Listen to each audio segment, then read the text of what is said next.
Oh, hey guys. Here we are in some back highway woods area of Nevada. It's a little dry. What's up, cat? Cat's just sitting on the table behind me. It really sucks sleeping in the desert. It's just so dry. Like when I wake up, everything's so dry in the truck. So I like shock everything.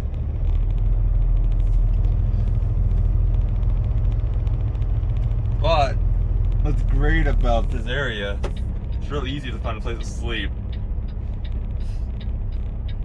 Stupidly easy to find a place to sleep. Probably we're going north from Vegas. We're going towards technically it's labeled as Sparks, but it's not Sparks. But we are going up to that area outside Sparks to deliver at Walmart. It's like a 10-minute drive from Sparks, Nevada. So it really is Sparks, but it's not in Sparks. Just on the very outskirts of it. There's a Walmart DC outside town. We are ahead of schedule though, so we only got 3 hours left on our drive. I only have 4.5 hours on my 70. I get some hours back midnight, but we'll go set up there, take our 10, even though we just came off 10. But we'll get up there, do a 10. So I'd rather deliver at the end of my day than to, sit here till midnight, drive on these highways again, and then get there, and I'm kind of like starting to I'll be pretty much tired at that point. So you might hear some random vibrations by truck. I guess the problem with these trucks, that noise right there, the problem with these trucks is they have a door bolts that like to loosen themselves, the pop sockets. I'm pretty sure that's what they're called. So whenever the truck puts down some real power, they become loose. It just rattles like crazy. Other than that, the truck's been good. The truck has been really good. Yeah, there's that noise. I'll try to minimize it, but there's only so much I can do because I gotta get up to speed.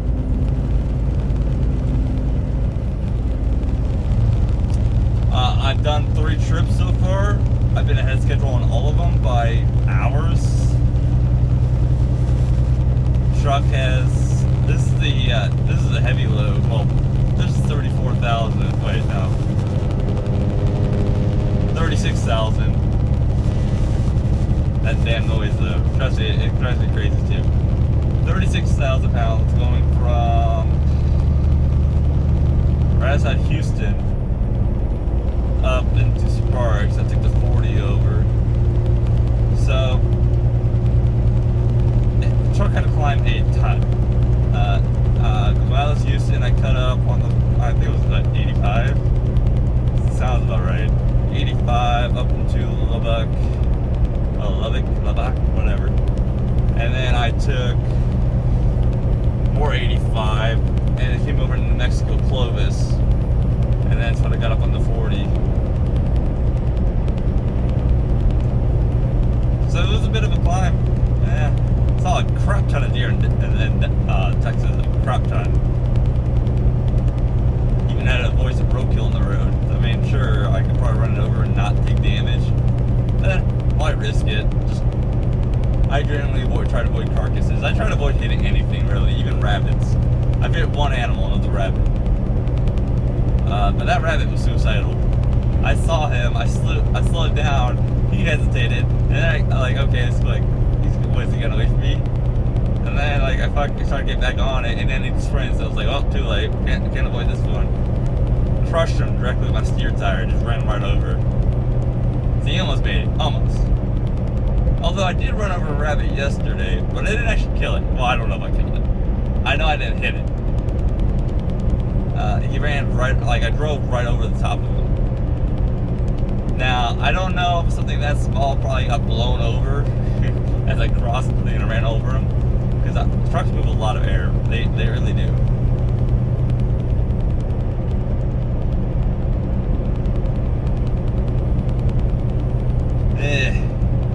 Well, we've definitely been moving. So what's really nice about this company is their pay periods. Like, you can put late trips in. So really, they ended up Thursdays at midnight, but you have up until Sunday to get your trips in. So really, I look at it as like, cool. My pay periods weeks are Thursday or Thursday to Sunday. That's my pay periods. That means I can load up some miles each week. Cause it really bums me out every time, like every now and then when I get like a good week, but then you have that last good trip that ends, gets over a day after pay period ends, and it's like you gotta wait for that one on next week. Domino effect. It's just just drops one at a time. So this week I have a possibility to get 3,500 miles. My issue is I can get more. I just don't have the clock for it. I'm not at the reset Friday. Is that the 6th? Yeah, the 6th. So, cause I get a total 30 hours back for the next 3 days, and then I get 10 on Saturday and Sunday. So we're gonna be resetting because I don't like recaps, and I will run recaps if I absolutely must, or if I have good clock luck on them. But recaps are not fun. Recaps pretty much just mean whatever, from the previous week, whatever hours are left for my clock. So for my 14, I get back after the 8th day. So eventually, though, if you run harder than you get back, you will run out of hours. So I don't have a lot of clock left this weekend. So we're gonna get one more trip in. I'm getting on my dispatcher. They'll give me a 1,500-mile trip. That's where I need a target area. I could possibly do a little bit more, but 1,500 miles is safe because it's 500 miles a day, so it's 8 hours. At that point.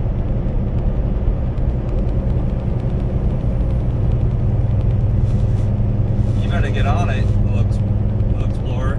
You better get on it, boy. Oh, it's not Explorer, it's a Ford.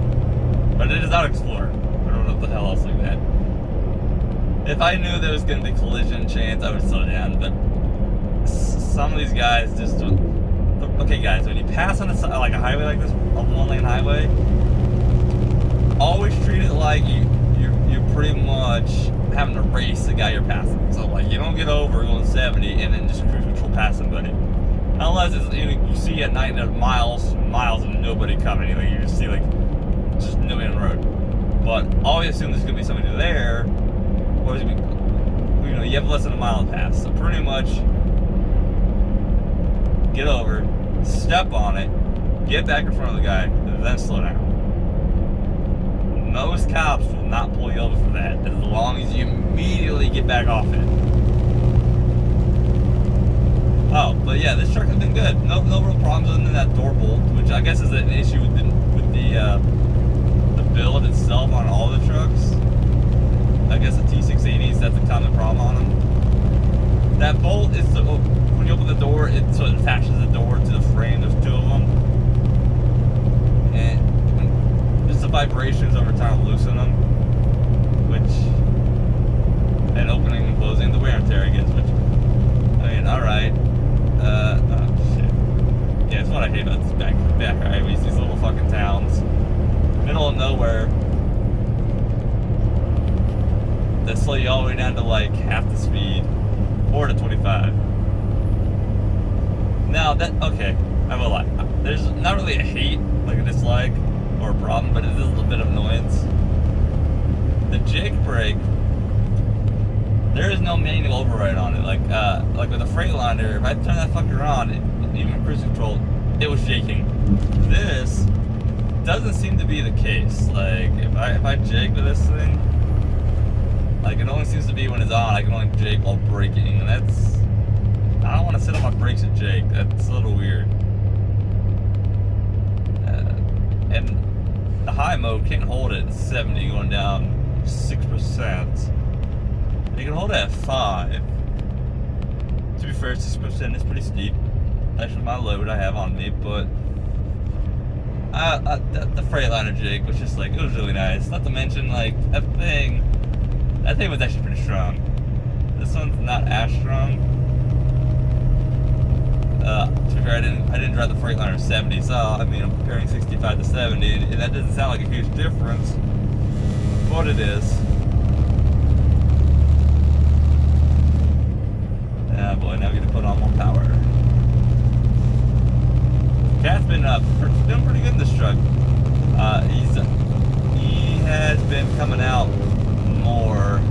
Like last 2 nights, he's been walking around the truck, been moving, instead of just laying down underneath the covers of the bed, which he does anyways. He does that at home, so it's like he's doing that just because of his truck. But this truck is quieter than that Freightliner. And notice that it rides smoother. To be fair, this has airbags on the steers, the Freightliner didn't, and this has super singles, the Freightliner didn't, so that helps comfort. And then, but like, he came out, eat and drink water when the truck was moving. He laid in the passenger seat for a little bit. I need to get him another bed for that, because right now he just has a box in the seat, which is a box. But he likes the bed. I have like a little pet bed in the back I have for him. And I will get that fixed. I swear to God, I will get that fixed. I just need to get to a shop that can do it. Because this little, I guess it has like this little weird nut on the back that you gotta have a tool to tighten. But then he like came out, laid on my lap. You know, he's behaving more like he does at home in this truck compared to the Freightliner. The Freightliner was a rougher ride though. Like, he definitely doesn't like it when it bounces up and down pretty hard. I don't blame him, I don't either. I want to know how long till I bust my ass in this truck, because the door sills are slicker than shit, and then the rubber mats, they're not textured. Like, okay, the rubber floor is not a mat. It's a rubber floor. It's smooth. It's very, very flat. It's gonna get slick as fuck. I need to get a mat. I need to get a little fucking mat for this. Because I am not gonna bust my ass getting it out of the truck. I almost did it once first time. Cause I was trying to pivot out of the truck like I did in my Freightliner, and that does not work. Cause yeah, the Freightliner had textured bumps, like it looked like goosebumps on the rubber mat. I don't like you saying mat, floor, the rubber floor. This, on the other hand, is literally just a smooth rubber floor, which is, I don't know, like, I guess, but I really wish it had some fucking, like, bumps at the same time. It's, like, cool. Kind of doesn't, because it's easier to clean. Like, that Freightliner floor was a pain in the ass to clean. Those bumps were just fucking all over the place.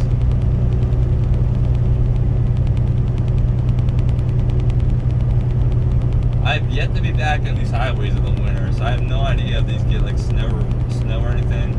I did climb up some areas that has no chains areas, so it was like chains required and flashing. Went up through 3 of those, especially around Tonopah. I probably butchered that fucker name, but Tonopah, I always call it. I climbed up 3. You went up in that area? Yeah, because I climbed up 3, and then going down to that town was like a non-stop fucking hill for like 3 miles. Descending out of there. It was like a gradual hill for like 3 miles. It was insane. But this truck's in 3 loads. So first load, I had 8.7 mpg. Second load was like 8.3. This load it started off good, but then once I started climbing, I went from 8.2 to 7.4. And 7.5 is still good. Now, like Qualcomm is telling me I got 7.8 yesterday. That was over 560 miles. I don't know if I believe that. I think 7.4 is more closer to reality. But still, like I said, minimum one that's maintained is 6. And then, even then, I don't really want to maintain 6. The very minimum I'd rather maintain a minimum of 7, because 7 makes me money. 6 to 7, it's quite a bit big difference of money. Like, there's actually a huge difference, especially in this big trip. This is a 2,000-mile trip. What was it, like 7 miles per gallon? It was like 285 gallons I needed to do this trip. But I don't let the truck go that low. I've only done it once when fuel light comes on. So like when it gets down to the quarter mark, that is 25 gallons left in there. I don't know, that's 50 gallons. So at 7 miles per gallon, that's like 350 miles. I could have made it without adding. I added 25 gallons in last night. I could have made it, but I was like, because at that point though, it was like 270 miles. So I didn't really want to get that low. Like, especially now with the wind, I need to get in the mindset of the winter to keep more fuel in the truck, just in case. I need to get in that mindset. Turn to the laden part on. Because these back highways, especially, I tend to hug the line more. And just because I don't cross the line or sit on the line doesn't mean this lane departure thing doesn't like to go off, saying, "Oh my God, he crossed it." Boy, if you look over the hood, it looks like I'm crossing the line or sitting on the line, but no, I'm really not. Like, you can't see my mirrors. I'm about a foot off them. It's also a little windy. Desert smell. Sand. It smells like just like sand.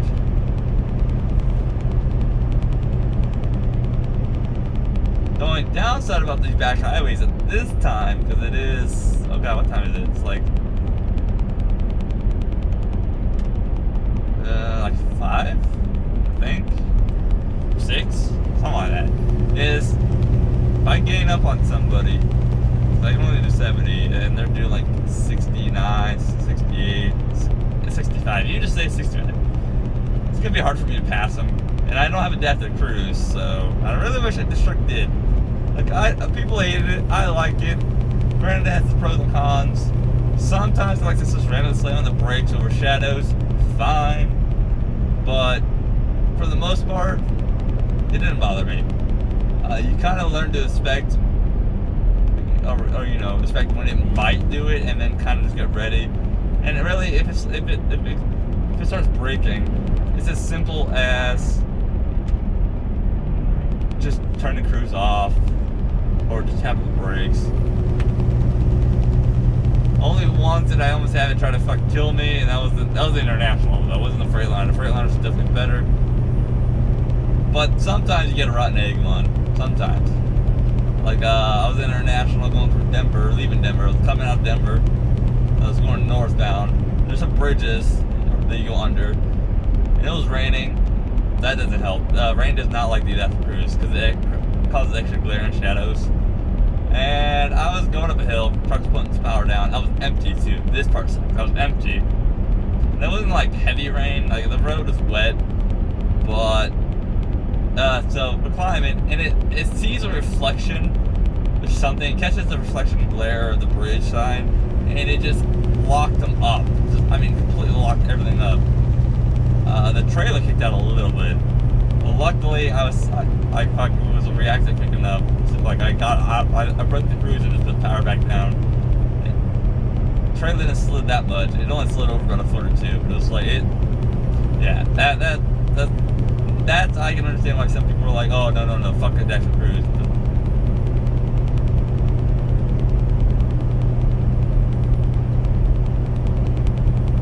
Okay. That's what he was telling him. Guy didn't have his headlights on. I was like, why is this Outback? They just passed me, flashed his headlights on and off. And that explains it. There was a car. I didn't know there was a car in front of that car until I saw the ambers come on. You'd be surprised how many people don't understand their headlights aren't on and just drive with their DRLs. It's like, guys, you gotta have your headlights on, especially these back highways or at night. Like, I literally passed the guy. What was it? He passed me. I didn't pass him because I couldn't go 85, but he passed me. And it was like fucking midnight or whatever. He has no headlights on. He's passing cars, weaving in and out of cars. He has his DRL lights on, the LED bar. Surprisingly, it was not a Nissan, even though there's some of the worst, but it was an Infinity, so technically a Nissan. And, no, not Infinity. It was a Mitsubishi, that's what it was. It was an older one, though, so it looks like an Infinity, I know. But, so, fucking turned my headlights on and off for him like 3 times. He clearly caught it, like, cause he, like, see, I like it when I flash them and they actually pay attention. That makes it nice.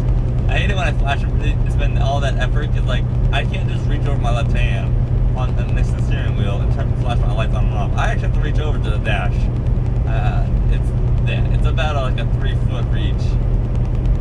So, it actually requires effort. Yeah, so he fucking turned them on and then he turned them back off and on again, like the way to say thanks. Cause, you know, it's like to get pulled over for something so simple as turning your headlights on.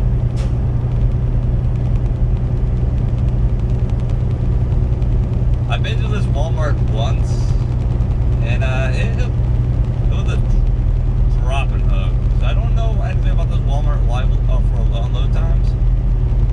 According to reviews from other truckers, you know, that's why I read the reviews of these places. They're usually pretty good, under 4 hours, which is good because my delivery is 6 a.m. I will hopefully not be going to bed at 10 a.m. Hopefully.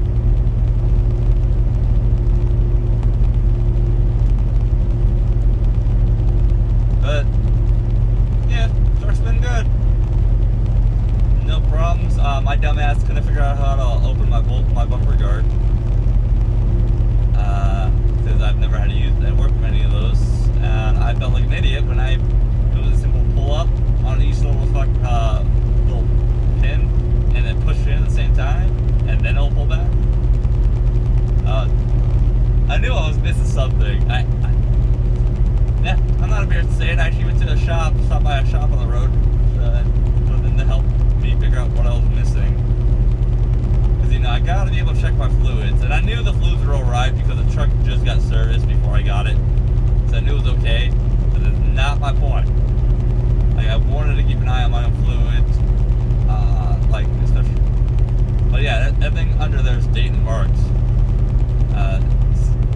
There's a couple things with the mileage under there, so it's like, I know they've been serviced.